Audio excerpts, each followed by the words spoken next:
আজ 22শে ফেব্রুয়ারি 1561 খ্রিস্টাব্দে আজকের দিনে বিশ্বখ্যাত দার্শনিক ফ্রান্সিস বেকন জন্মগ্রহণ করেন। 1827 খ্রিস্টাব্দে আজকের দিনে বাঙালি শিক্ষাবিদ ও সাহিত্যিক ভূদেব মুখোপাধ্যায় জন্মগ্রহণ করেন। 1857 খ্রিস্টাব্দে আজকের দিনে অর্থাৎ 22শে ফেব্রুয়ারি বিশ্বব্যাপী স্কাউট আন্দোলনের জনক রবার্ট ব্যাডেন পাওয়েল লন্ডনের স্ট্যান্ড হোকে জন্মগ্রহণ করেন।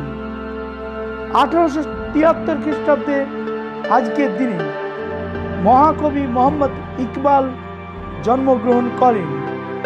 তারই রচিত বিখ্যাত গান সারে জাহাঁ সে আচ্ছা, যাতে সুর দিয়েছেন পণ্ডিত রবি শঙ্কর।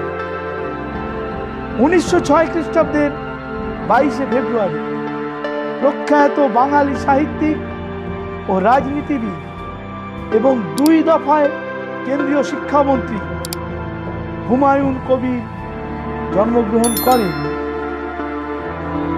1958 খ্রিস্টাব্দের 22শে ফেব্রুয়ারি আমাদের দেশের প্রথম শিক্ষামন্ত্রী মৌলানা আবুল কালাম আজাদ প্রয়াত হন।